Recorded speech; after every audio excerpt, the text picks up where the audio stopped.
Vamos dar continuidade à leitura comentada do Seminário 16, de um outro ao outro. Hoje a leitura comentada vai ser do capítulo 5, Eu Sou Aquilo que Eu É, por Marcelo Magnelli. E Graziela Pires vai falar sobre a decidibilidade em Gödel. Então, vou passar primeiro a palavra a Marcelo e depois para a Graziela. Boa noite. Então, de início, queria agradecer então, a oportunidade de estar trabalhando um seminário que não me parece fácil pelas outras lições que a gente já viu, e também por essa em especial, que para mim foi um baita de um desafio tentar extrair algo aqui, mas eu acho que deve sair uma coisinha. Então, talvez eu dividi a minha participação aqui de início falando sobre uma introdução, na sequência falando um pouco sobre o Deus de Abraão, Isaque e Jacó, e depois falando um pouco da lógica do furo no outro, e fundamentalmente do Deus judeu ao tu e seus efeitos. E aí, na sequência, vou só introduzir Grazi para o saber fora do campo do grande outro. Então, é mais ou menos a estrutura, né? Se o Seminário 16 toma como um guia a frase que Lacan coloca no quadro em sua primeira aula, que foi a essência da teoria psicanalítica é um discurso sem palavras, toda essa primeira parte do seminário, da aula 1 à aula 6, procuram pavimentar um caminho calcado na lógica, e que me parece muito importante que assim o seja, para promover um esburacamento do grande outro. Ou seja, passar de um outro consistente a um outro barrado, um outro inconsistente. E aqui aparece esse esburacamento, um nome de ânsia, falha também, que o Rogério, eu lembro que ele usou também, pegando de uma aula, ele citou bastante o termo falha, e parece que é isso que Lacan faz justamente se apoiando em Pascal nesse seminário, para discernir o Deus dos filósofos do Deus dos judeus. Aquele que se nomeia o Deus do judeu como eu sou aquilo que eu é. Título da aula que hoje a gente discute. Pascal é um ponto de apoio para Lacan, porque ele foi tanto teólogo quanto matemático, permitindo-se, a partir da sua aposta, né, a aposta de Pascal, colocar uma dupla valência em Deus, o que continuará a ocorrer ao longo desse seminário. Ainda então, na aula anterior, da semana passada, né, o fato e o dito, Lacan já adiantava o seguinte, inicio aqui a citação. Ao questionar a função do grande outro com base no próprio princípio de sua topologia, o que abalo é o que Pascal chamava Deus dos filósofos, na página 69. Esse Deus, então, é aquele que ordena o mundo, o Deus dos filósofos, né? É um Deus sensato, que não engana o homem, pois é o lugar da garantia da verdade. É um Deus que assimila o lugar do grande outro. Já o outro Deus, né, do judeu, como diz Lacan, é o lugar da verdade que diz eu, e a resposta vem da nossa interpretação. Ou seja, a esse eu só resta se interpretar, pois dele nada se sabe. Então, passando para esse Deus, seria o Deus de Abraão, Isaque e Jacó. Tomarei primeiro a cena que nomeia a aula, para depois caminharmos na lógica implicada. Em Êxodos 3, 14, temos o relato de um encontro, acho que o termo encontro é interessante, entre Moisés com o Deus do Monte Sinai, né? Que é o Deus de Abraão, de Isaque e Jacó. Chamado por Deus, Moisés sobe no monte e lá recebe a tábua com os 10 mandamentos. Será também lá que Moisés receberá a sua missão de libertar seu povo da tirania dos egípcios, em direção à Terra Santa.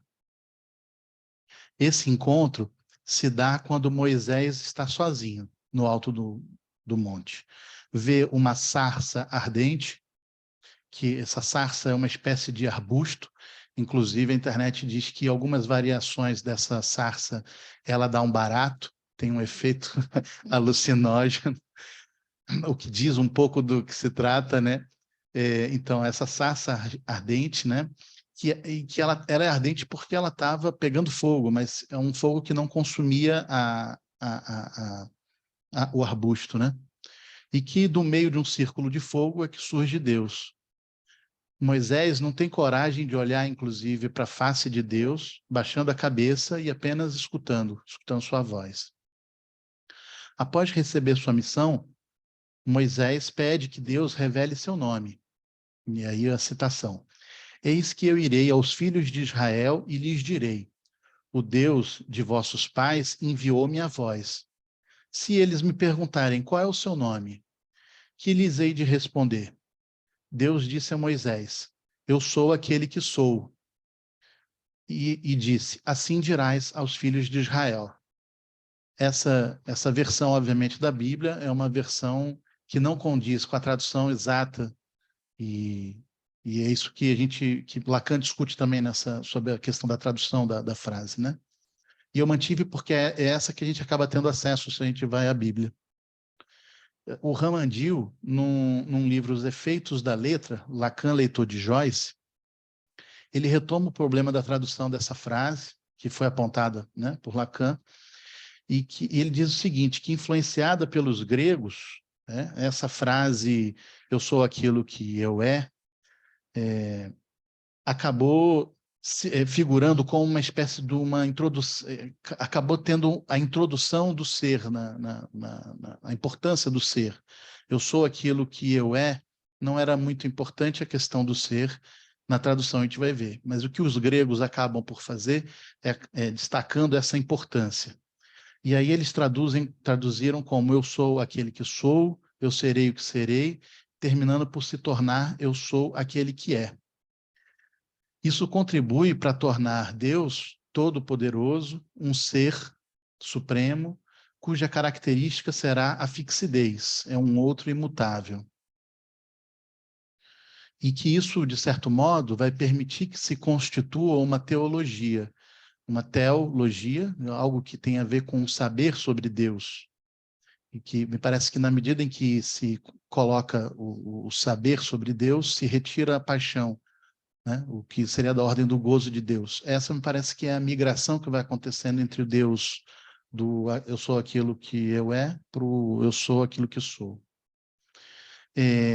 O texto em hebraico, né, transposto para o alfabeto latino, que pode ser falado como o Lacan escreveu, que o meu hebreu, eu confesso que está meio enferrujado, mas eu diria que é Eie, Axé, Eie, que pode ser traduzido como eu sou aquilo que eu O Ramandil, inclusive, trouxe uma coisa que me achei bem interessante. Ele diz que esse nome que ele qualifica de revelado, eu achei interessante também o revelado, então tem algo do encontro de Moisés com Deus, e tem algo que é revelado, não é sabido, mas é revelado, deriva do verbo aiá, também no hebreu aiá.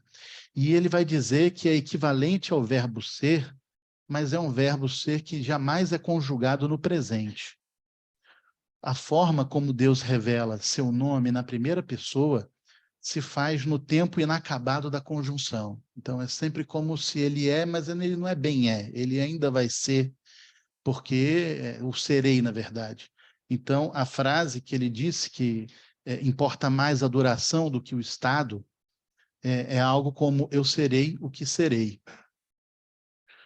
Então, me parece que a gente está diante de um Deus incognoscível. No máximo, sabemos que ele goza por ter o fogo entre as pernas. Ele é insubstituível, único, não se presta à metáfora, porque é um significante que não está articulado na cadeia significante. Trata-se, então, de um outro problemático, como disse o Mandil, porque não há um ser que lhe dê suporte. Não podemos responder a esse serei o que serei, porque nunca chega o tempo de se concretizá-lo. É um eterno momento suspenso, aquele que escapa à possibilidade da razão, se apresentando como revelação. Está do lado do contingente e não do necessário. A tradução grega implica uma transformação, então, do Deus do encontro para uma necessidade de Deus. Ou seja, Deus é antes da ordem do existir e não do ser. Talvez dê para falar que Deus existe, nesse caso. No seminário 22, eu vou trazer porque não é diretamente da lição, mas é a última vez que Lacan vai fazer referência ao termo, a essa frase, né, eu sou o que sou. Ele vai dizer algo bem interessante. Ele fala, metem Deus num ponto do buraco que não podemos sequer imaginar. Sou o que sou. Isso é um furo, não. Um furo. Isso engole e logo tem ratos em que isso volta a cuspir. Cospe o quê? O nome. O pai como nome. Embora não esteja diretamente relacionada, eu trouxe aqui porque vai que alguém tem alguma ideia, né? Então, me parece que Lacan vai destacar nessa aula tem algo da existência que é introduzida pela matemática moderna e que Grazi vai trazer para a gente, e que me parece agora, tal como Pascal, que tem um pé na teologia e na matemática, dê para falar um pouco sobre essa lógica do furo no outro. E que aí, se a gente vai acompanhar um pouco pela matemática, que Gödel era matemático, talvez dê para a gente falar sobre o quinto postulado de Euclides. Isso por quê? Porque o próprio Lacan, nessa aula, na página 82, vai dizer o seguinte: o campo matemático, com efeito, consiste justamente em operar de forma desesperada para que o campo do grande outro se sustente como tal. Achei ótima essa frase. E é a melhor maneira de demonstrar que ele não se sustenta, que não é consistente, como se diz em linguagem técnica. Demonstrar também tem uma funcionalidade para a matemática, demonstração, né? E a consistência também, né? Então, assim, Lacan vai apontar para a tentativa de que a matemática sustente seu campo a partir das suas teorias, que, por sua vez, são compostas por teoremas que aplicam, demonstram e articulam seus axiomas e postulados. Quem construiu esse edifício de bela forma e elegância foi o Euclides, a partir do seu livro Os Elementos, ainda lá de 1482. Nele, o autor pretendeu inserir toda a verdade matemática existente, e até hoje funciona para quase tudo. Euclides parte de 5 axiomas e 5 postulados, e os apresentam e comprovam com demonstrações lógicas e pouca demonstração intuitiva. Um único postulado, o de número 5, permanece sem conseguir ser comprovável a partir dos outros axiomas. Essa impossibilidade de demonstração, no entanto, não vai retirar a sua validade. Apenas a demonstração que não é possível. De modo sintético, o que esse quinto postulado fala é o seguinte: por um ponto fora de uma reta, passa uma única reta paralela à reta dada. E aí o que me parece interessante é que, tentando, então, demonstrar a validade, que se sabe válida porque é aplicável, mas não é demonstrável matematicamente, se cria a noção de modelo matemático. E aí a ideia de modelo matemático me faz pensar também quando a gente pensa no Noble Romeu, que Lacan vai dizer que o Noble Romeu não é um modelo, que ele é o próprio, o real em si, né? Mas que para a matemática é interessante, porque a matemática, o modelo matemático, ele não é nada ligado à realidade, é ligado à pura lógica. E o modelo, então, matemático vai surgir na tentativa de demonstrar esse postulado 5, a partir dos outros axiomas. Ou valem, e aí o que eles descobrem é o seguinte, é que ou valem todos os axiomas menos o quinto postulado, ou valem todos os axiomas e vale o contrário do quinto postulado.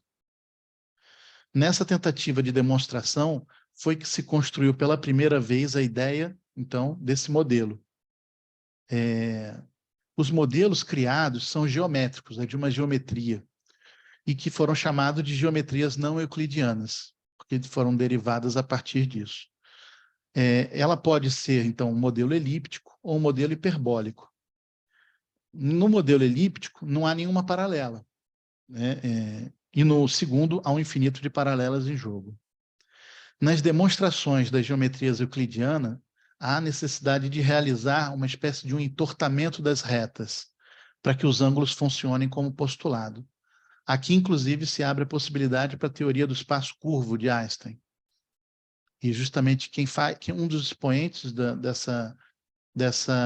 desse modelo não euclidiano é Gauss, pensando que também tem a curva de Gauss, né? E que é interessante que o Lacan também faz, quer dizer, Marmillet, né, faz uso da curva de Gauss. Então, me parece que algo dessa experiência do quinto postulado da impossibilidade de demonstrar aponta para a gente que a gente está diante de um buraco dentro da lógica matemática, que os matemáticos chamam isso de uma patologia. Um segundo modo, então, da gente se aproximar dessa lógica esburacada pela matemática é o paradoxo de Russell. E ele interessa a gente porque vai estar justamente articulado a resposta que Gödel vai dar.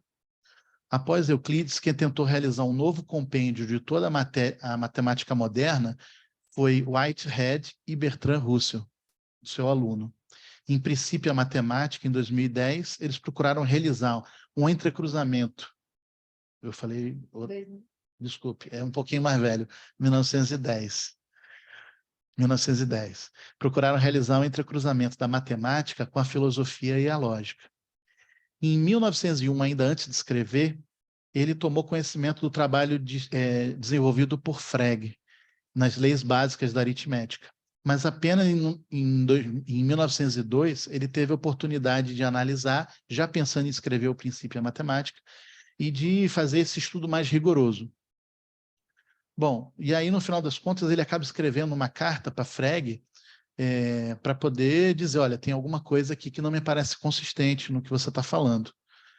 E na carta ele diz assim, há apenas um ponto onde encontrei uma dificuldade. O colega disse que uma função também pode atuar como elemento indeterminado. Eu acreditava nisso, mas agora essa perspectiva parece-me duvidosa pela seguinte contradição. E aí ele lança o que seria o paradoxo. Seja W o predicado. Para ser predicado, ele não pode ser predicado de si próprio. Pode W ser predicado de si próprio?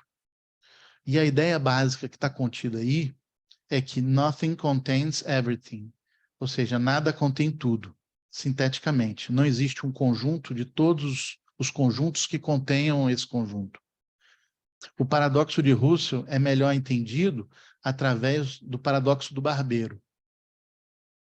E o paradoxo do barbeiro diz o seguinte, que há em Sevilha um barbeiro que reúne as duas grandes condições. Faz a barba a todas as pessoas de Sevilha que não fazem a barba a si próprias e só faz a barba a quem não faz a barba a si próprio.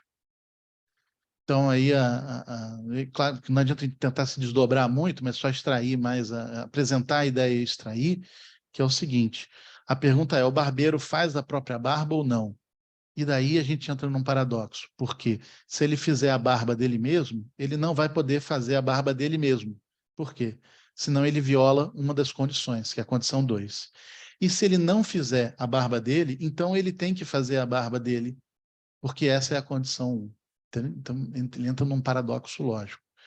Millet, inclusive, numa entrevista à revista Agente, aqui da Seção Bahia, em 1924, foi agente número 2, dá uma resposta fácil. Eu falei o quê? 1924. E 24? Então vocês já viram, não confiem em mim, não. Em 1994, ele dá uma resposta fácil e bem humorado para se o barbeiro ele deve ou não fazer a própria barba. Ele diz assim, o barbeiro é uma mulher, e a gente resolve a situação. Aí ele ainda faz uma ressalva, salvo haja algum medo de uma mulher com uma navalha demasiado perto do pescoço de um homem, né? Bom, um outro modo de entender o paradoxo de Russell é o catálogo de todos os catálogos existentes. Né? Se esse catálogo contém todos os catálogos, esse catálogo se incluiria a si mesmo nele, né? Então, também aqui vamos ver a impossibilidade de um conjunto conter-se a si mesmo. Ou seja, é logicamente impossível existir um conjunto que contenha todos os elementos, inclusive a si próprio. Tem até uma demonstração matemática aqui, mas acho que não... Ou seja, então, a partir da matemática também tem algo que dá para se apresentar logicamente, não é falso, mas que, ao mesmo tempo, não se consegue demonstrar. Acho que isso vai ser interessante para a questão que Lacan vai trazer a partir de Gödel, né? Então, fazer um pequeno comentário que me parece que começa a partir do Deus judeu, e que vai na direção do tu. E me chamou a atenção do tu mais do que do eu, que estava falando com Carla antes de começar, porque o tu parece que tem uma certa função de amarração, como a gente vai ver. O Lacan, não me lembro agora, não anotei a página, ele diz o seguinte: amarás, como se diz, o próximo como a ti mesmo. Esse a ti mesmo não é outra coisa senão aquele a quem é dito, aquele a quem se dirige a palavra. Nesses próprios mandamentos, como um tu, e até como um tu és, cuja ambiguidade realmente mágica assinalei há muito tempo na língua francesa. É o tu és que institui vocês como eu. Então, me pareceu interessante pensar nesse tu, quer dizer, como que ele vai instituir quem é esse, como é esse eu, me parece que é algo que vai discutir, mas eu acabei retomando um pouco lá no seminário 3, o Lacan vai falar isso, acho que na penúltima lição, vai ter um capítulo chamado Tu és. E ele toma uma estruturação da frase, tu és aquele que me seguirás. Ele vai construindo isso. E creio que a gente pode recorrer a isso para entender como tu pode instituir ou pode caminhar na direção da instituição de um eu. O tu, ele vai dizer lá no 3, é um significante que antes de localizar alguém, tem uma função de prótese. A prótese seria a parte introdutória, seria, digamos, na tragédia, no teatro grego, que era dividido em 3 partes, é a primeira parte, é onde se apresentava as condições do que viria a ser apresentado a seguir. Então, ela é estrutural e ela é dependente da enunciação que vem depois, né? Então, por exemplo, se queres paz, prepara-te para a guerra. Então, se queres paz é a prótese que depende da segunda parte, que seria a apódase, prepara-se para a guerra, né? Então, essa foi a articulação. Esse tu teria uma ideia mais de marcar algo do que propriamente de localizar um sujeito. Ele fala, um dos dois membros, né? Esse tu, então, é um dos dois membros, já que o outro, como eu disse, é a apódase, onde a presença da prótese, do tu, cria a expectativa da enunciação seguinte. Assim, o tu é menos um interlocutor e mais a condição para que o outro possa surgir na frase. É um significante que grampeia, que fixa um ponto de significação possível, que vai vir a posteriori. O tu não está, por si, fixado no discurso. Ele está sempre em estado de suspensão, disse Lacan. É algo que resta inapreensível da ânsia e que demanda sempre um esforço de linguagem para tentar cerni-lo de algum modo.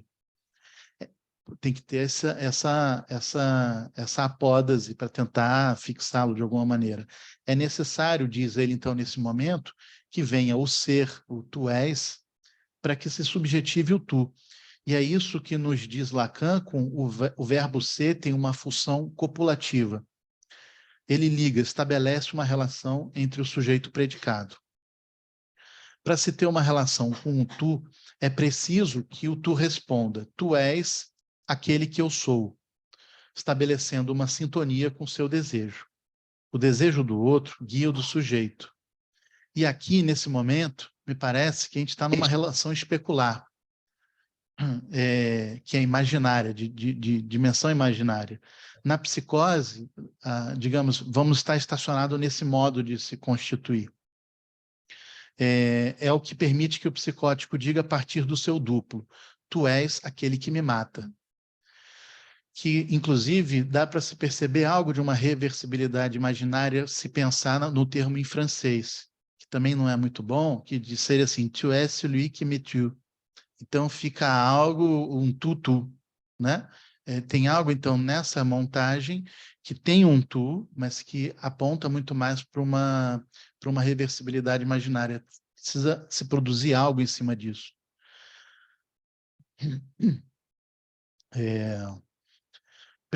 Precisa ser invocado como aquilo que dele próprio ele não conhece. Invocar algo. É justamente o sentido que se extrai na frase do Seminário 3. Tu és aquele que me seguirás. Para essa frase, nós temos as respostas. Eu te sigo, eu sou, eu sigo o que tu acabas de me dizer. Designa o que é próprio do sujeito, o que foi disso. O que foi dito, né? Eu sou isso. Tu és aquele que me seguirá, então, me parece que não é mais da ordem da psicose, é uma frase neurótica, porque nela tem um sujeito que está elidido, tem um eu, um outro semelhante, e tem um outro, enquanto simbólico.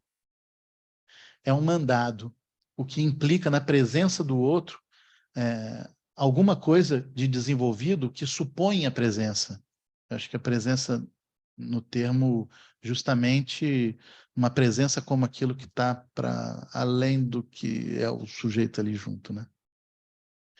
Aqui, então, ele jogará o jogo, no Seminário 3, que revela e tampona essa ânsia mortífera que tanto na psicose e na neurose pode aparecer. Então, parece que esse tu és, presente em ambas as estruturas, pode ser pensado como a condição de possibilidade, embora uma condição de possibilidade insuficiente, precisa se produzir algo depois, para tentar articular os significantes soltos do campo do outro, a partir de um saber. É isso que Lacan vai fazer nessa lição, quando ele apresenta um gráfico, que eu não passei, mas basicamente é um conjunto, né, do grande outro, onde tem 3 significantes, o significante alfa, beta e gama, que estão soltos, desarticulados ali.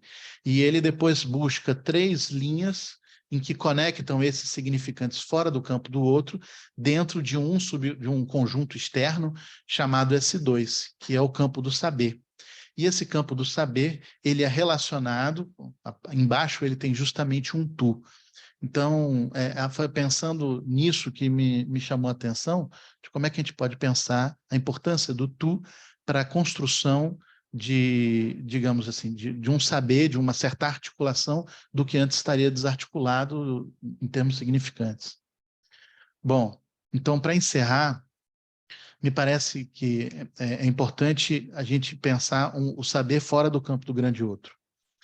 E nessa aula, então, na página 81, Lacan propõe que o outro contenha esses significantes, alfa, beta e gama, tal como parece para mim que é o Deus dos judeus, né, que tem elementos dispersos, como S1s, que não dá para se saber, no máximo tem algo da ordem da revelação, do encontro, e que não se articulam, esses significantes. Essa articulação vai se dar fora do campo do grande outro, a partir do S2, né? Estou me redizendo, cuja função é a do saber.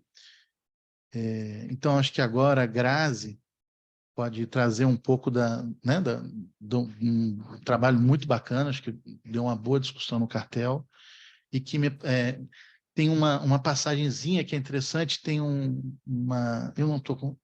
Eu estou aqui com um seminário, só para dizer que a dificuldade que eu acho que a gente está tendo, isso foi uma coisa que a gente discutiu no cartel, na página 83, o Lacan também está numa certa dificuldade para fazer as construções, né? Enfim, não é algo muito simples. Ele, por exemplo, diz o seguinte: antes de deixar vocês, né, por hoje, isso de que só fiz traçar os contornos, sem poder nem mesmo prever o que conseguirei fazer vocês suportarem daqui até o final do ano, darei uma indicação de passagem a todos os que já têm uma ideia de alguns teoremas enunciados no campo lógico. Ou seja, é algo que ele nem sabe como é que vai fazer para manter a assistência ali. Me parece que ele está construindo muita coisa aqui nesse momento, né? Tentando resolver, me parece, o problema do gozo, né? Pela via discursiva, do mais de gozar, mas também a partir desses significantes soltos. Bom, e aí logo no parágrafo seguinte ele vai citar o Gödel. Então, eu acho que é uma boa deixa para você. Obrigada, Marcelo. Sua leitura ajuda a decifrar essa aula densa, né? Então, vamos passar para a Graziela. Boa noite. Antes de mais nada, gostaria de agradecer o convite de Luiz. Tá ligado? Acho que tá. Tá. Fale mais próximo do microfone. Ok.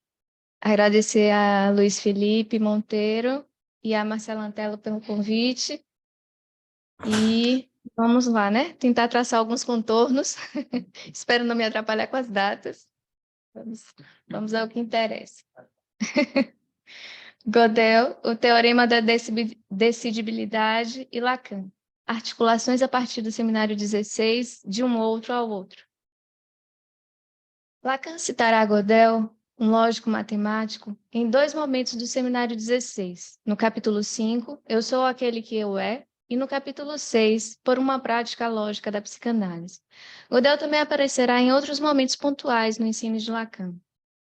Para além das reverberações políticas que ressoam nesse seminário, podemos perceber também os ecos de todo um contexto histórico paradigmático, da lógica e da matemática, que muito interessavam a Lacan quando estava formalizando seu ensino.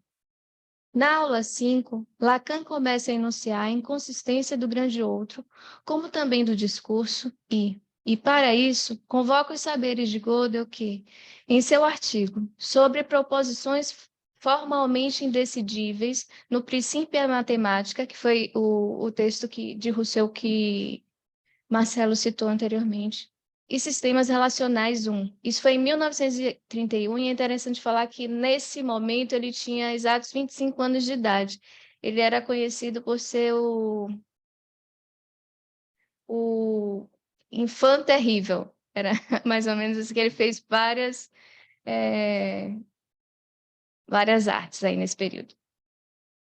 Nesse estudo, é apresentado 2 teoremas. O teorema 1, que consiste mais ou menos em qualquer teoria axiomática recursivamente enumerável e capaz de expressar algumas verdades básicas de aritmética, não pode ser, ao mesmo tempo, completa e consistente.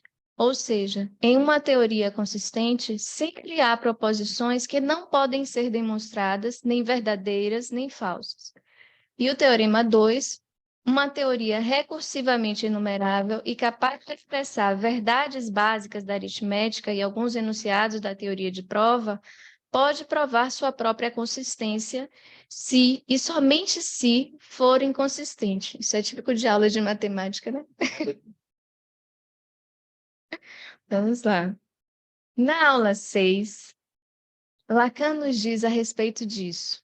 Foi a partir da distinção entre o discurso primário e a metalinguagem que Gödel evidenciou que a suposta consistência do discurso aparentemente mais seguro do campo matemático, o discurso aritmético, implica aquilo que é o limite, ou seja, a incompletude. Isso quer dizer que, a partir da própria hipótese da consistência, aparece em algum lugar uma fórmula, e basta haver uma para que haja muitas outras, a qual não é possível responder sim nem não. Se passarmos pelas vias da demonstração, aceita como lei do sistema. Sobre o segundo teorema, aqui preciso abreviar. Isso é uma citação de Lacan. Não apenas o próprio sistema aritmético só pode garantir sua consistência ao construir sua incompletude, como também na hipótese, ainda que bem fundamentada, da sua consistência, ele não pode demonstrar essa consistência em seu próprio interior. Lacan começa sua articulação nos dizendo: é na medida em que o campo do outro não é consistente que a enunciação assume a feição de demanda. Ir o mais longe possível na interpretação do campo do outro como tal, permite perceber sua falha numa série de níveis diferentes. Vou colocar aqui o microfone que está fazendo.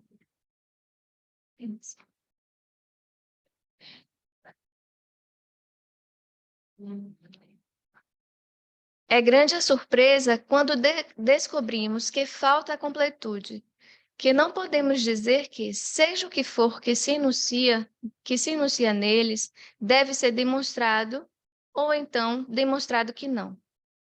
Lacan sinaliza o quanto é estranho e singular isso que representa, quando o próprio não demonstrável escapa, por não ser nem mesmo possível afirmar que ele não é demonstrável, e por se abrir, a partir daí, uma dimensão distinta que se chama indecidível, conclui. Guardem essa palavra. Desde então, sabemos que estamos destinados, na ordem do significante, a um saber disperso. Sabemos que a totalização nesse âmbito fracassa. Na instância do significante, é importante nos determos um pouco nos determos um pouco para observar como isso pode se verificar. Mais adiante veremos. O campo matemático, com efeito, consiste justamente em operar de forma desesperada para que o campo do outro se sustente como tal. É a melhor maneira de demonstrar que ele não se sustenta e demonstrar que o mesmo não é consistente. Hilbert, um dos principais nomes dessa época, lançou como programa fundacional para a matemática a proposta formalista. A matemática, após ser devidamente axiomatizada, reportaria a sua fundamentação a uma prova de consistência obtida por métodos finitários, ou seja, a aritmética finitária sustentaria como seu fundamento as construções matemáticas mais complexas. Quais os impactos que a prova de Gödel causou nesse projeto? É conhecido o mal-estar de Hilbert diante da novidade do trabalho de Gödel.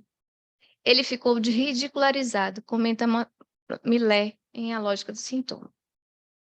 Para Lacan, a lógica matemática é a ciência do real.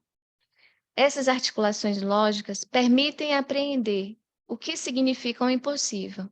O impossível tem sempre uma articulação significante como referência, e a única indicação do real é justamente essa.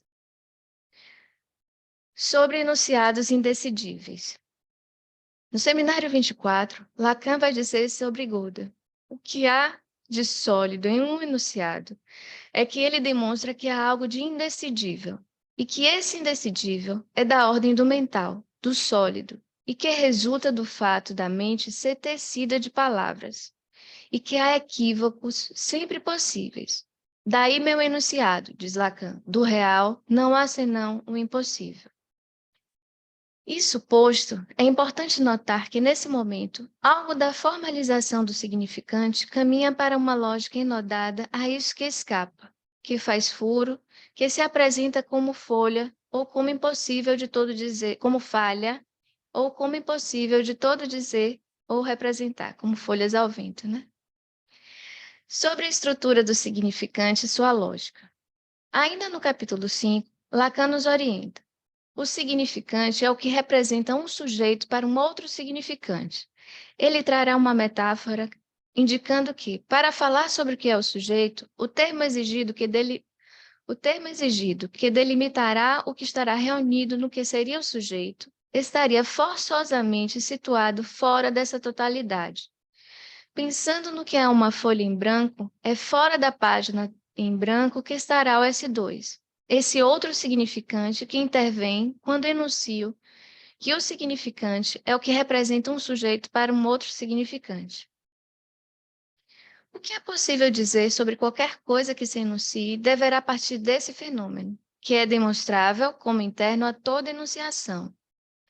É esse o acontecimento do discurso pelo qual aquele que se diz coloca-se como secundário, assim como o sujeito para a psicanálise.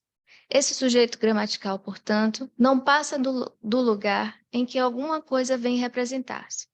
Voltemos então ao S1, como aquele que representa essa alguma coisa. Sobre o significante, no que disso irá se desenrolar no ensino de Lacan, Miller diz: o significante só surge em oposição a um ou dois significantes diferentes. A única existência desse significante é essa oposição em si. É um elemento que não teria consistência própria e só existiria por sua diferença com outros elementos do mesmo tipo. Partimos, portanto, do campo do significante e admitimos mais radicalmente que o único princípio da diferença de seus elementos constitutivos, o único operador de que dispomos é diferente de.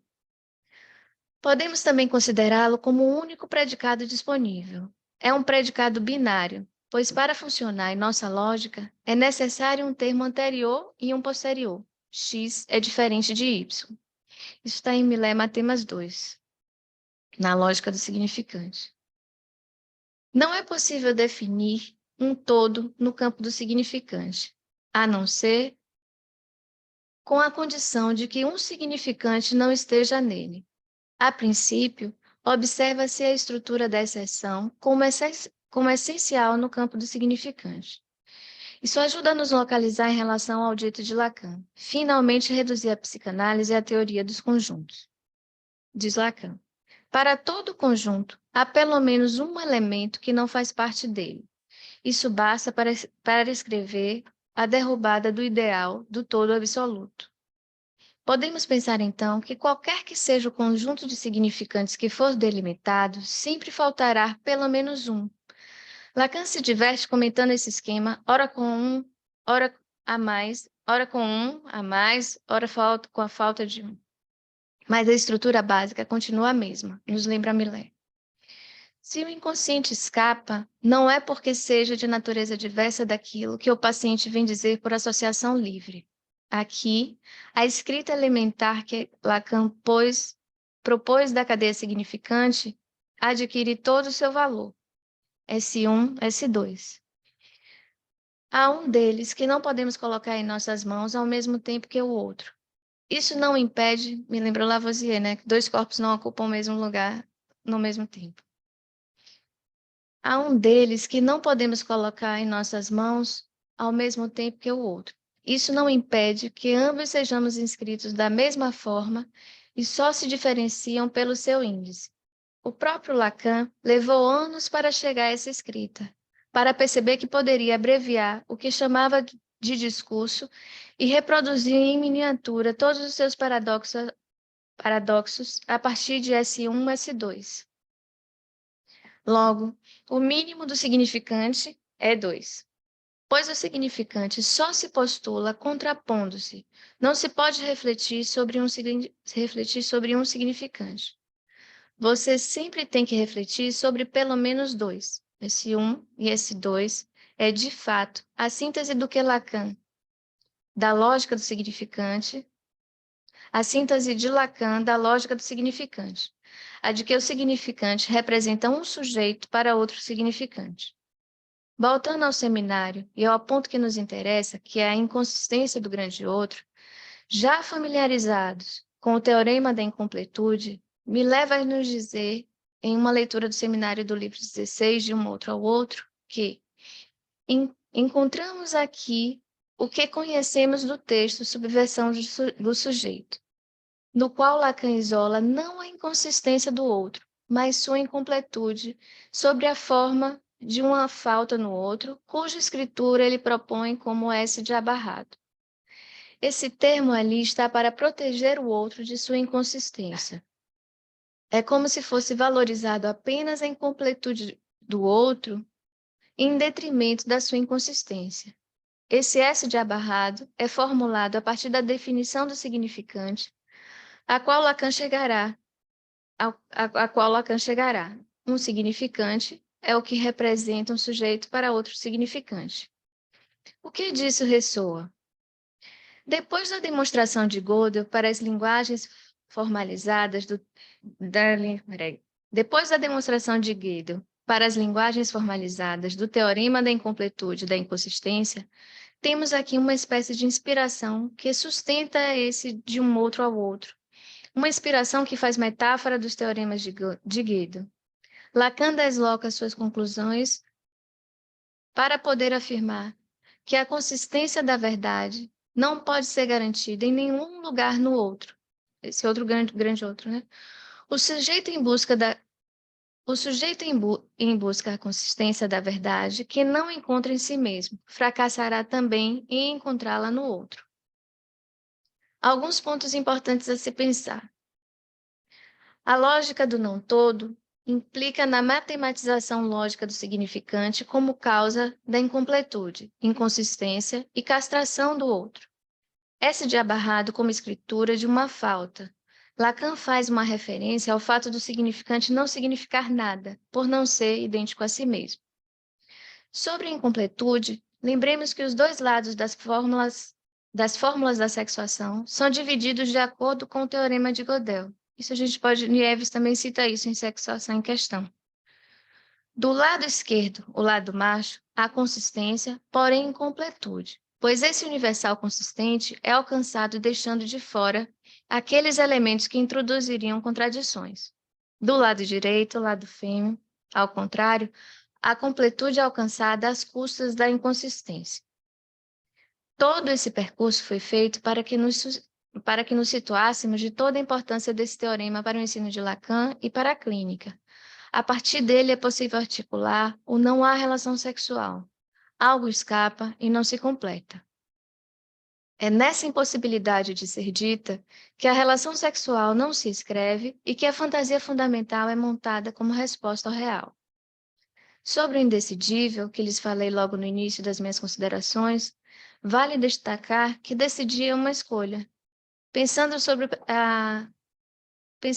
a repercussão disso na clínica, sobre o decidível, onde há uma escolha, há sujeito, e o indecidível, diz de onde não há gozo. Iremos então do impasse do não há relação sexual para o isso gozo, há gozo. Encerro o texto assim, quasímado, recortado, como um quebra-cabeça de partes que se destacam, que sobram aqui e acolá, do que foi possível ser pensado e articulado entre Gödel e a decidibilidade, e o do que foi possível decidir sobre o aqui ser trazido. Um pós-scriptum. Palomera, no texto Diálogo no El Más Allá, traz o seguinte comentário. O erro tem no argumento de Gödel uma função universal. Se Deus não tivesse feito o homem sujeito a cometer erros, então ele teria criado um segundo ser.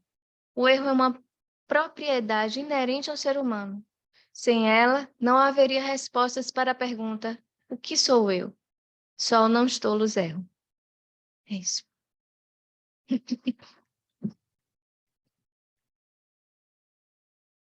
Obrigada, Graziela. Você nos ajudou a aprofundar essa questão da decidibilidade, né? E a relação da decidibilidade com o equívoco que tem relação com esse S2 que fica fora do campo do outro. Então, você esclarece bem essa questão. E depois, se você puder comentar um pouco mais sobre isso, eu agradeço. Marcelo, eu achei muito interessante, assim, como você foi construindo o texto e contextualizando, esclarecendo alguns pontos que Lacan vai abordando na aula.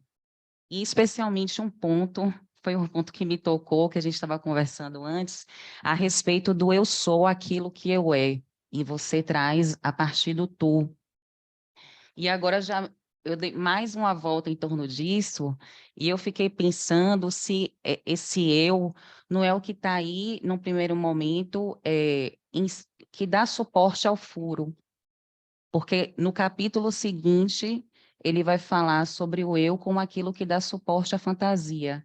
Né? Nesse movimento, nesse movimento em que se faz ainda assujeitado ao outro, né? Se faz uma pergunta dirigida a esse outro, e se tem como resposta, eu sou aquilo que eu é, me parece que isso tem relação com o corpo. Então, um ponto que eu quero trazer para a discussão, porque tem um momento que ele traz, adorarás somente aquele que disse, eu sou aquilo que eu é, e adorarás unicamente a ele. Aqui parece que Lacan já traz algo da relação entre adoração e o eu, que advém a partir do encontro com o outro. Aí, aquilo que você traz, Marcelo, que o tu és institui o eu. Aqui na página 85, Lacan diz, eu me pergunto o que desejas, eu te pergunto não quem eu sou, porém, mais longe ainda, o que é eu? Bom, no princípio eu havia me perguntado se isso estaria ligado a esse movimento da demanda, quando se depara com esse diabarrado, e o movimento do grafo do desejo, que tem a ver com a construção do ideal do eu, E agora, nesse momento, eu me pergunto sobre esse suporte ao furo, né? Que acho que quando você foi falando isso, eu fui pensando a partir daí. Então, ele diz ainda que o eu aparece inicialmente como assujeitado, como assujeito, outrifica o parceiro, faz dele o lugar do significante, e é isso que se revela na análise. E aí, para trazer mais uma contribuição a respeito dessa relação entre a adoração, né, do eu, e a relação com a imagem, com o corpo, eu me lembrei de uma citação que está em um fenômeno lacaniano, que Lacan traz, que a imagem é aquilo que faz o homem crer que é um eu, que o homem ama a sua imagem como aquilo que lhe é mais próximo, quer dizer, seu corpo. Simplesmente sobre seu corpo, ele não tem estritamente nenhuma ideia. Ele crê que é o eu. Cada um crê que é o seu, crê que é seu, é um furo. E depois, por fora, a imagem. E com a imagem, ele faz o mundo. É por isso que eu fiquei pensando por essa via do furo. Acho que se também quem estiver aqui quiser comentar, se pensou algo por aí, para a gente poder avançar, porque esse foi um ponto que eu achei difícil dessa aula, né, para poder entender essa noção do porquê ele traz o eu, que não é o Moá aqui, né, esse eu do G, né, que é essa constituição que é antes do sujeito ainda, né, e, bom, vou ficar por aqui, tem outros pontos que eu gostaria de comentar, mas vou trazer esses elementos e passar para a discussão. Camila, no online. Oi, gente. Deixa eu baixar aqui a mão para não ficar levantada. Vocês me ouvem bem? Sim. Então, nossa, ecoou muita coisa. Aqui anotei 3 folhas, tá? De coisas. Marcelo, muito boa sua apresentação. Grazi também, que me disse que não gostava de matemática. Eu estou começando a duvidar de você. Mas vamos lá. E algumas coisas me suscitaram, sabe? Inclusive com sua fala agora, Carla, né? Me fez pensar quando você diz assim, o eu dá suporte ao furo, né? Em algum momento, aí eu misturei tudo, assim, eu estou deixando um pouco a associação livre aqui mesmo. Então, eu não sei se foi Marcelo ou se foi Grazi, mas acho que foi Marcelo que trouxe, né, sobre a consistência, né? Acho que vocês estão falando disso o tempo inteiro. A consistência desse outro e a inconsistência desse outro, né? E Marcelo traz uma coisa que eu achei muito curiosa, que você diz assim, bom, né, parece que Lacan está dizendo que há aqui, no Seminário 16, um problema de gozo. Então, eu fiquei pensando, poxa, por que o nome do seminário não é esse, né? Um problema de gozo, porque eu acho que é disso que se trata até agora, né? Que a gente tem falado. E eu acho importante também dividir também com vocês, assim, como que eu estou conseguindo, de uma forma muito furada, mas de alguma maneira bordeando aí esse seminário, articulando ele com o 17. Essa foi a forma que eu estou encontrando, porque no 17 ele vai formalizando algumas coisas e tal. Então, acho que para a galera que está aí meio confusa, assim como eu estou também, acho que pode ser uma ideia bacana. Eu tinha até anotado aqui, Carla, né? Por isso que eu disse que essa sua frase me ecoou, né? Ao mesmo tempo, né, que esse outro é muito consistente e há algo aí para que o sujeito apareça, se desfazer dessa consistência do grande outro, ao mesmo tempo há uma possibilidade de servir-se, né, de nos servirmos desse grande outro, né, porque senão não tem o que fazer, né, não há articulação na cadeia significante, não há inserção na linguagem. Tem mais coisas, gente, eu não vou falar tudo não, porque senão eu vou tomar muito tempo. E aí eu me lembrei só dessa parte de uma coisa muito curiosa que me veio aqui à cabeça de quando eu era criança ainda, eu estava aprendendo a contar, e aí eu pedi os dedos emprestados das pessoas, né? Então, quando acabavam os meus, eu falava, me empresta aí 2 dedos, 3 dedos, 4 dedos. Aí eu fui percebendo, né, que eu ia ter que ter muita gente para fazer uma conta muito alta, tipo 100 dedos, quantas pessoas seriam. Então eu acho que, e aí eu lembro de uma frase de meu pai, né? Ele disse assim, ele perguntava, quanto é 2 mais 2? Eu falava 4. E 3 mais 3? Eu 6. Aí ele falava, um dia você vai descobrir que não é bem assim, talvez não seja 4, talvez não seja 6, pode ser um mundo de coisas, né? E eu achei isso muito legal retomar essa memória agora, né? Porque eu acho que o que vocês estão trazendo, essa tentativa de bordear algo aí pela matemática, e o próprio Lacan tá trazendo também, é algo que se apresenta em sua inconsistência. E eu não conseguiria acompanhar vocês se não fosse pelos furos que tenho e pela inconsistência também da escuta, né? Então, eu consigo acompanhar algo, mas um algo que fica aí no não todo. Enfim, achei muito interessante. Quando vocês vão falando também, principalmente Grazi, que pegou um pouco mais essa parte da teoria dos conjuntos, lembrei também de quando eu estudava isso, e tem uma parte que ele fala, né, da teoria dos conjuntos, que eu me recordei, que fala de união, interseção, diferença, que me lembra um pouco o nó, né? Borromeu, Marcelo tocou nesse ponto, mas que não se trata disso. Para a matemática tem uma lógica diferente. Enfim, nem a matemática explica, Freud não explica, Lacan não explica. Alguma direção a gente vai tomando pela clínica, pela análise e pelas inconsistências mesmo da vida. Enfim, acho que é isso. Falei para caramba, não teve como reduzir mais. Obrigada, Camila. Mas esse exemplo que você traz tem a ver com a lógica, né? Que é justamente esse percurso que Lacan faz aqui nesse seminário. Luiz Felipe.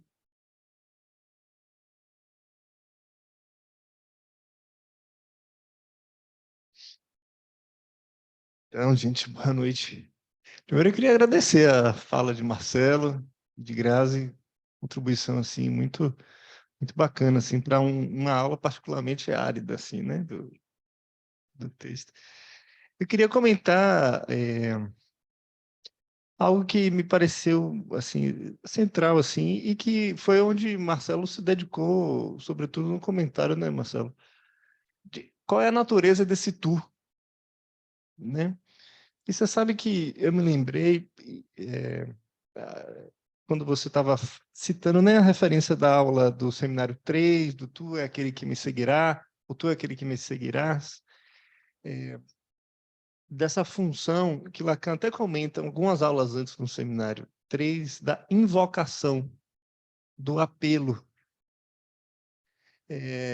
Porque essa foi, pelo menos, avisada, assim, sabe que eu acho que eu consegui pegar, sobretudo quando Lacan fala uma frasezinha, Marcelo, na página 82, que ele diz assim, né? É na medida em que o campo do outro não é consistente que a enunciação assume a afeição da demanda.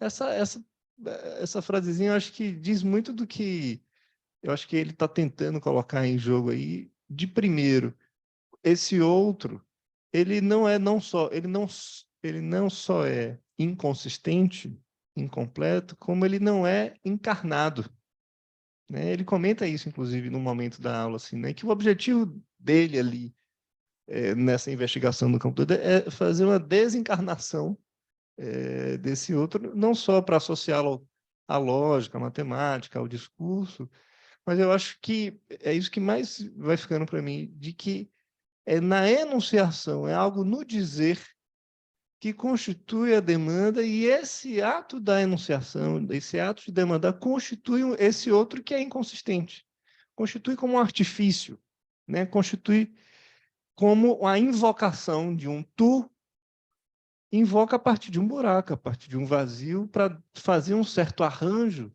para fazer uma certa cadeia de significantes esparsos, que é o que você também colocou, né, Marcelo, quando você trouxe as referências da teologia e tudo mais. Então, acho que é um parâmetro interessante assim, para a gente poder pensar isso na clínica, na prática, de como, na medida em que o sujeito faz uso da enunciação, como ele, né, se deixa habitar pela palavra, é a maneira, é a medida que ele vai consistir esse outro, que é um puro artifício. Que, enfim, para dar os seus contornos ao objeto A, etc., de gozo, né? Mas destacar essa coisa, né, da enunciação que assume a feição de demanda, e a demanda que é o que vai dando uma consistência inconsistente a esse outro com o qual eu me dirijo, né? No fundo, não é só sobre a constituição do sujeito aqui, é sobre a constituição do laço que implica a própria análise, né? Essa invocação de lugar de demanda que o analista pode estar, ou pode ser colocado, né, na verdade. São as coisas assim que me pareceram interessantes, assim, né, da aula. E bem, o teorema da desfilibilidade como uma ferramenta e tanto, né, que ele vai utilizando, e que eu achei legal também, Graça, quando você comenta, que ele próprio está como que está pegando ferramentas mesmo para tentar dar uma certa formalização a essa hipótese, né, de um outro que não tem encarnação, que não tem inconsistência, que não tem uma garantia e que depende da enunciação, né, do laço com a palavra. Mas, enfim, também falei muito, era mais a título de um comentário das coisas que ressoaram. Obrigado. Rogério, Pablo. Depois eu passo. Primeiro eu queria agradecer, de fato, a matéria, porque é uma aula muito árida, né, e com muitas referências da matemática.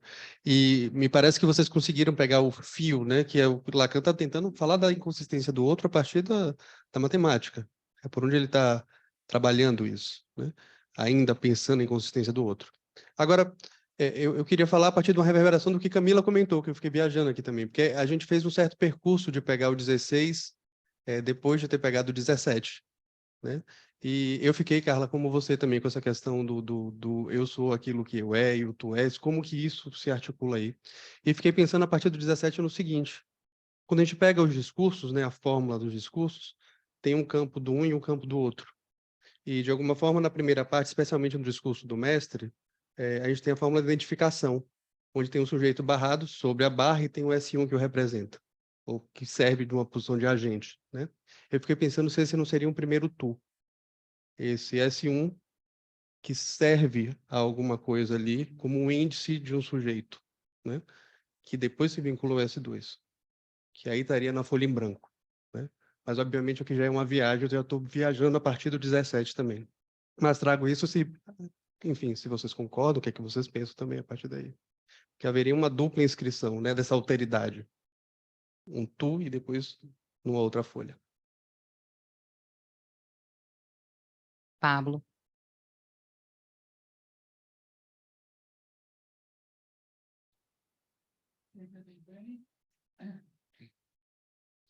Se entendi bem, o primeiro tu seria o S1, que representa o sujeito barrado. Aí você já localizaria um possível.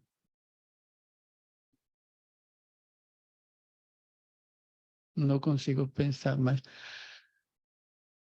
não captei. Pode ser. Fiquei mais refém da lógica da comunicação, de que o tu, na medida de que, como se repetiu tanto aqui, que um significante é um significante e não outra coisa que representa um sujeito, e que é para outro significante, não é nem para alguém, é para outro significante, e que não vai representar alguém, sino um sujeito. Entendo que, como primeiro passo, o tu surge daí. E concordo, no sentido, acho que isso, a frase de Lacan, quando diz ao público, não sei se vou suportar, vocês vão suportar ficar aqui, algo assim, a frase, acho que o tu está aí, o tu és aquele que me seguirá, será que vocês vão me seguir? Acho que Lacan está colocando em ato, tu és aquele que me seguirá, vamos ver, vai depender da resposta do outro, o vazio entendo que está, em tanto, só tomará consistência a depender do que outro responda, ou seja, é o movimento da demanda. Tu és minha mulher? Vai, cachorro. Não, não era. Tu és só, você, assim, tu és que me seguirá só se saberá depois, né? O famoso vem e volta, mas não sem passar pelo campo do outro. Mas estou tentando captar onde estaria o tu, representando o sujeito, pero existe o tu, há um tu, mas será que é mesmo? Só depois, se era tu. Precisa passar para ver se era ou não era tu. Entender assim. E só mais uma coisa que eu fui anotando interessante das intervenções, porque se falou do paradoxo de Russell, do não poder ser demonstrado, do indecidível. Eu tentei juntar como isso se vê na prática. E, claro, quando alguém vem, me parece que a coisa só vai andar, só vai se formalizar uma análise, se se coloca em forma para quem diz tu eres e quem escuta, o paradoxo do sintoma como tal, aquilo que eu sofro, que apareça o paradoxo disso que é meu, mas que não é, que tem a própria inconsistência, mas que é meu, mas que ao mesmo tempo eu não me reconheço. O paradoxal disso e o indecidível disso, dirigi-lo ao outro para que se formalize uma entrada. Se não aparece isso, não há como se sair do engodo, e depende da resposta do outro. Entendo que cada vez se joga isso. Quando se busca alguém, um analista, que se coloque em forma isso, realmente o sujeito consinta com o que há de paradoxo no que ele sofre, para que isso possa andar como causa. Falávamos em outras aulas do objeto como causa o discurso, né? O que causa o discurso. Que o paradoxo aí, que Marcelo colocava, funciona como causa para a coisa, entende? O que consegui captar assim para tentar juntar. Vou passar. Não, pode falar, depois eu passo aqui. Às vezes fica interessante a gente ouvir essa mesma frase, Paulo, seguindo o que você está comentando, de tu é aqueles que me seguirá nessa partida analítica que...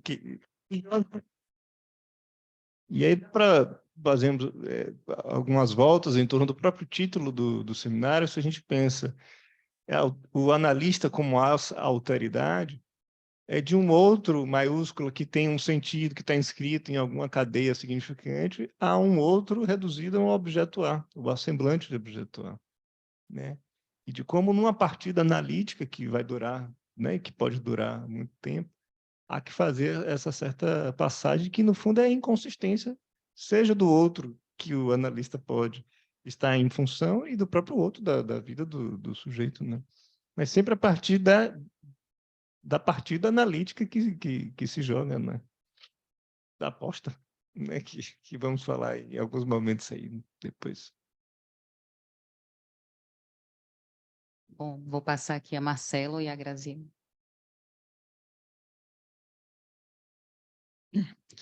Falando em aposta, me lembrou jogar, né? A ideia de jogar me lembrou uma jornada de cartéis quando teve o Tarrabi aqui, acho que foi Sônia até, que na época foi Sônia que trouxe, eu lembro, Tarrabi, e ele falou que a gente só joga com as cartas que tem, né? Nesse jogo, né? É interessante, uma lembrança. Eu, assim, tem umas coisas que eu pensei. Uhum, exato. Mas só com as cartas que tem, né? O que assim, teve alguns comentários que acho que me passaram pela cabeça também, eu não tinha condição de sustentar necessariamente uma posição em relação a isso, mas que eu compartilho, né? Vou falar um pouco fora da ordem. Com relação à parte do gozo, realmente eu fiquei um pouco na dúvida, porque o que Lacan fala é dos significantes soltos dentro do outro, né? Do significante alfa, beta, gama. Não me recordo agora exatamente se ele fala de gozo, ele está falando de significantes. Nas lições passadas, tinha algo do gozo que estava mais direcionado ao objeto A, enquanto o mais de gozar, não é? Relacionado com Marx, etc. Então, me parece que esse é um caminho que ele vai tentar fazer. Na verdade, eu estava até conversando sobre isso, me parece que ele está tentando ver como fazer para lidar com o gozo como tal, né? Enfim, tentar formalizar algo disso, e onde é que ele bota. Então, me deu a impressão que esse é um movimento para tentar colocar isso no outro, e que depois, no 19, né, ele vai tentar, ele vai botar no 1, né? Então, ele tenta botar no outro, não podendo, depois vai para o 1. Então, me pareceu algo disso. Não sei se mais à frente no seminário, me parece que vai entrar a questão do gozo do outro, mas eu não me lembro agora exatamente se tem. O que me fez referência da questão do gozo, que foi um comentário que Camila fez, é porque uma imagem, a imagem clássica do gozo está tá no fogo, né? Que começa nas costas e termina na labareda. Então, é algo, e entre as pernas, como Lacan fala, né? Que ele surge com fogo entre as pernas, o Deus de Moisés. Então, foi por onde peguei. Sobre a observação, eu acho que, Pablo, no cartel, inclusive, a observação que fizemos foi justamente de que ali era a enunciação de Lacan, né? Naquela frase que você destacou, né? Me parece que, exatamente, ali estava diretamente a enunciação dele. O que eu fiquei pensando é o seguinte, é que o ser, o verbo ser, como aquele que tem uma função copulativa, então tu és, é o que permite justamente fazer essa copulação no sentido de grampear, tentar enodar. Então, nesse sentido, tem algo que me fez pensar quando o Rogério falou, entre o 1 e o 2, e tentar, né, a partir da prótase e da pódase, né, da prótase, que a princípio não significa, mas é a condição de possibilidade de que algo venha depois copular, né, e se conectar ali. Só que quando há uma conexão dessa na psicose, me parece que a gente vai estar dentro do tu és, que é o tu, né? É um tu redobrado imaginariamente.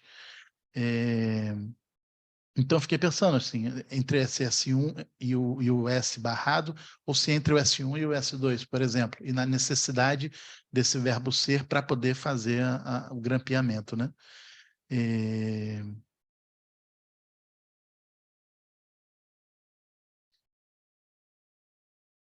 sobre aquela questão que Pablo falou sobre o paradoxo do sintoma como tal, né? Porque é meu ou não é, não é? Há algo de indecidível sobre isso, e que convém que haja pelo menos esse paradoxo, né?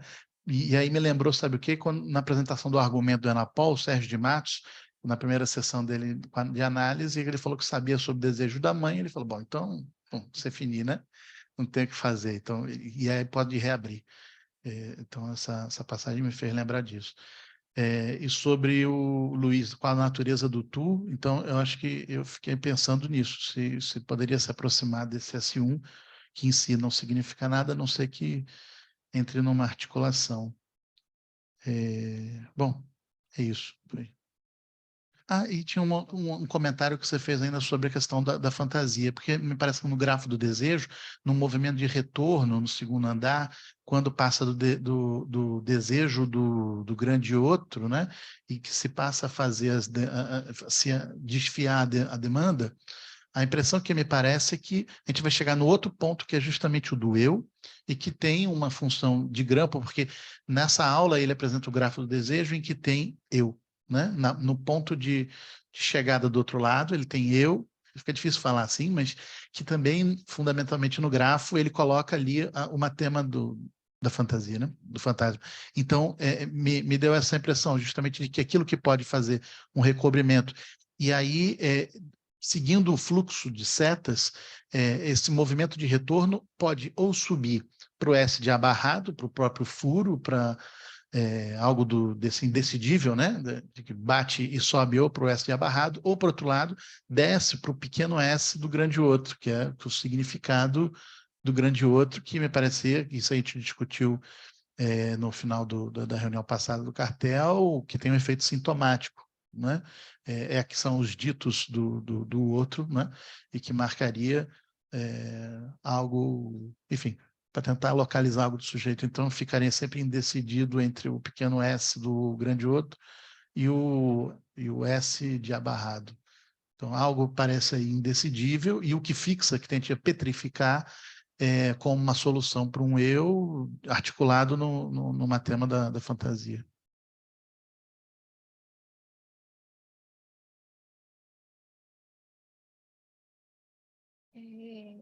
Como foi sua pergunta mesmo, Carla? Você perguntou alguma coisa sobre a...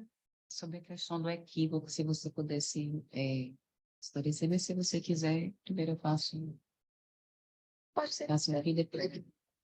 Carla, no sé si Opa, estás vendo. Marcela, vou passar a Marcela e lembrar do cartel C. Marcela faz parte, junto com Marcelo Magnelli, Lucide Castro, Marta, Mônica Age e Paulo Gabriele. Pode falar, Marcela. Sí, eu quería falar un par de coisas sobre Godel, porque como a gente vai trabalhar para o Congresso da Associação Mundial e nas próprias quartas, está incluído no nosso programa, a questão da loucura, seria interessante situar Godel no meio disso.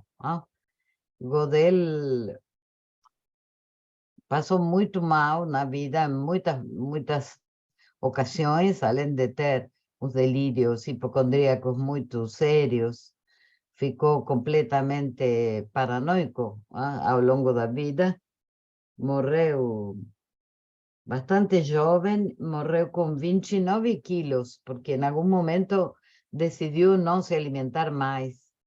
Está enterrado no cemitério de Princeton, onde, bom, foi acolhido por Norbert Wiener, que citamos, acho, no encontro anterior, como o criador do par ordenado, a partir do qual Lacan constrói S1 e S2, não?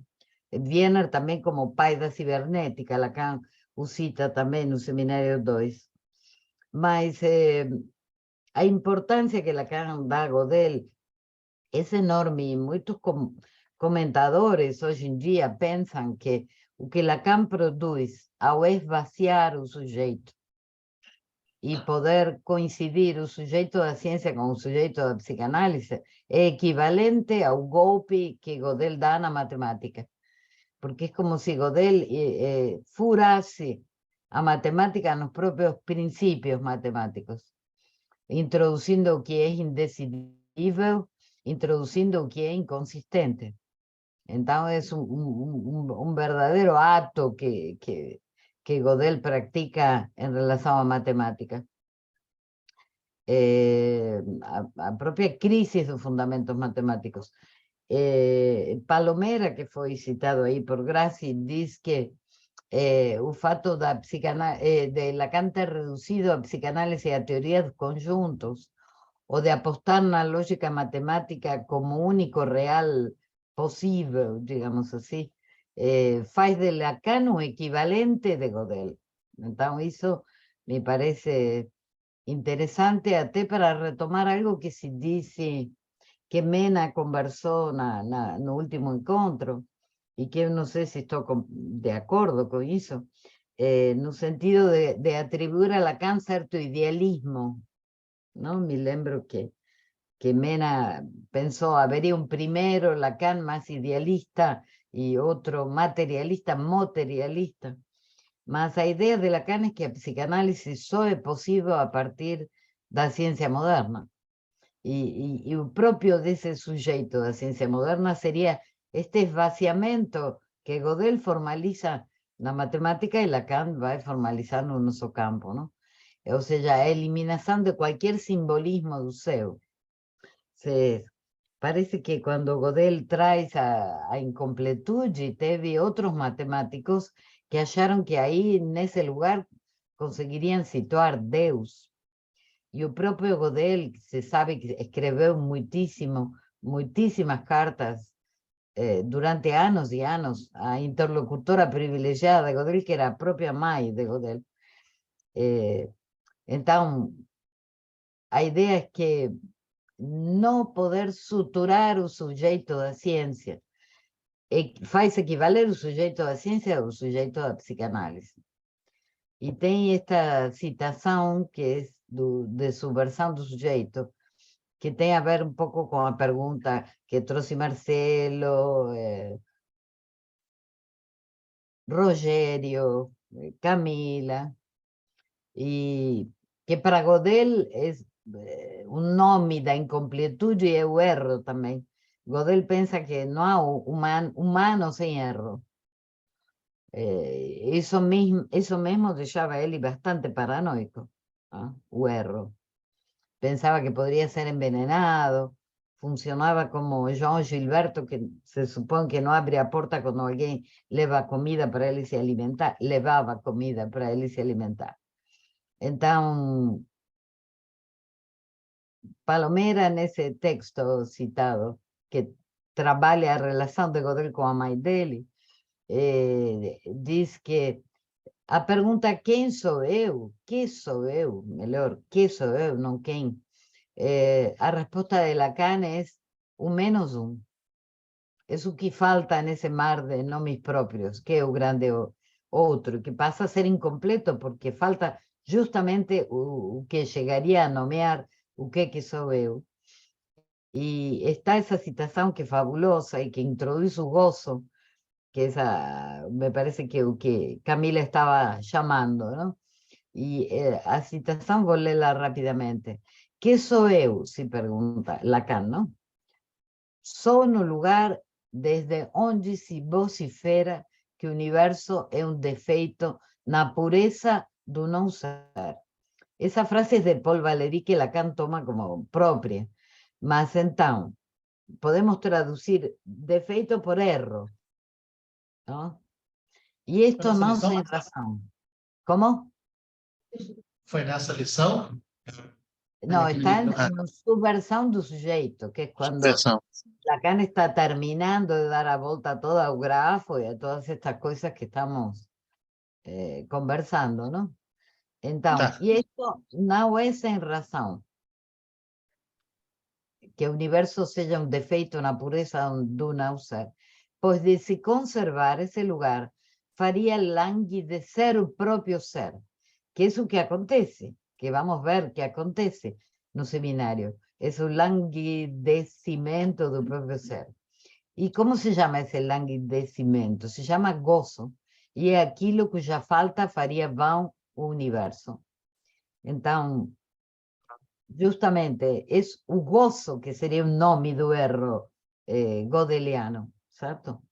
Então, é muito interessante, me parece a mim, o que Gödel implica para a psicanálise, para Lacan, para a nossa relação de dobradiça com a ciência, que só existimos graças a isto, graças a que há um esgotamento do idealismo, porque não há idealismo que conseguimos aparecer, não? E, bom, e talvez para o Congresso da Mundial, alguém, talvez a própria Grace, possa a gente se deter um pouco na loucura de Gödel, não? Na loucura de Gödel. Maravilha. Ó,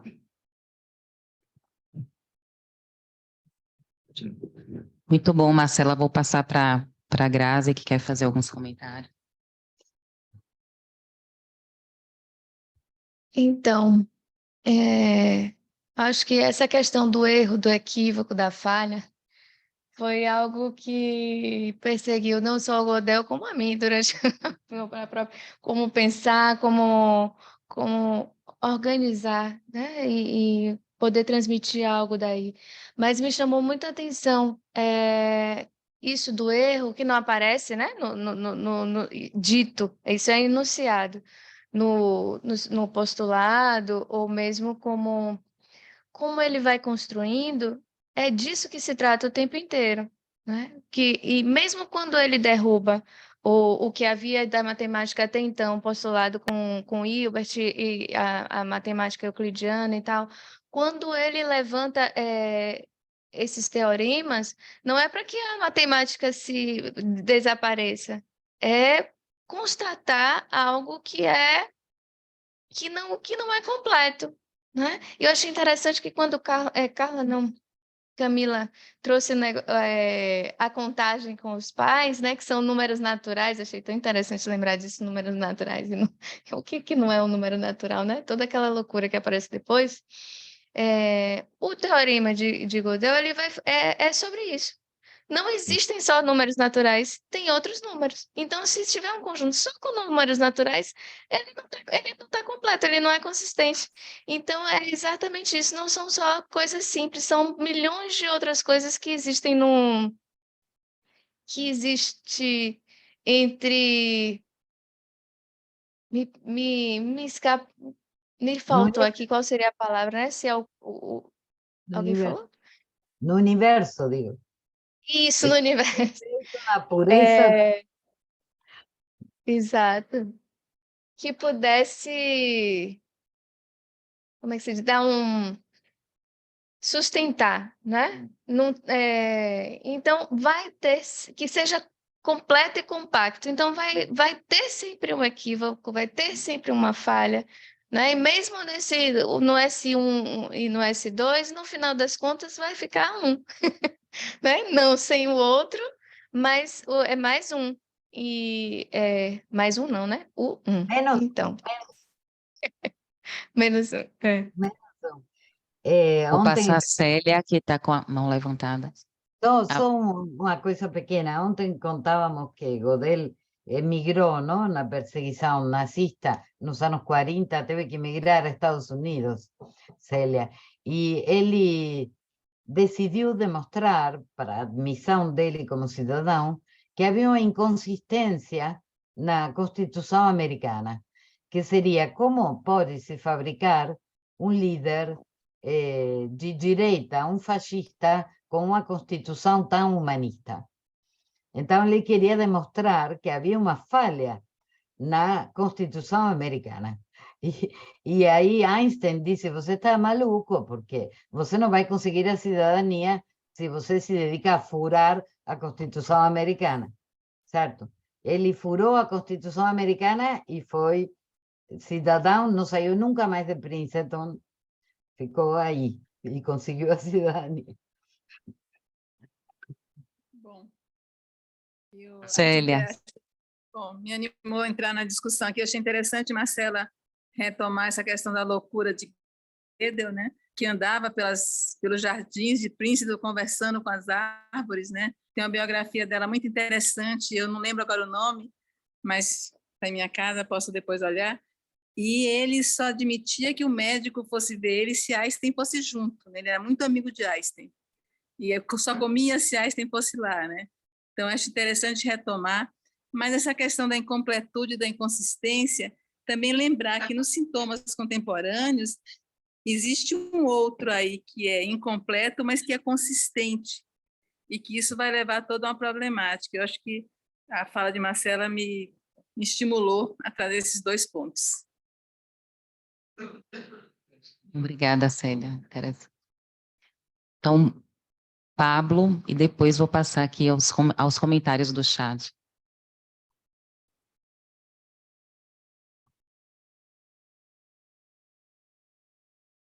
Yo un comentario rápido, que me parece que a anorexia de Gödel responde a sua questão, Carla, de que realmente o eu estaria no lugar do vazio. É isso que penso. Interessante. Bem contado.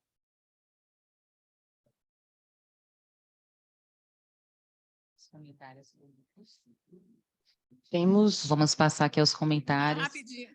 Rapidinho, Carla. Eu acho que a anorexia de Gödel, Pablo, tinha a ver com uma certa coisa delirante, de ser envenenado, porque ele tinha paranoia. Eu acho que vai um pouco por esse caminho.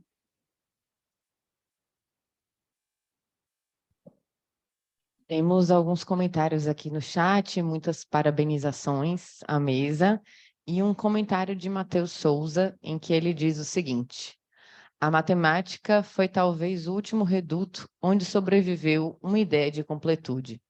Gödel revela essa impossibilidade e depois os físicos com o princípio de indeterminação. Lacan parece levar a incompletude a uma radicalidade ainda maior. Genial a fala de Graziella. Se Matheus quiser comentar, fazer mais algum comentário, está aberto.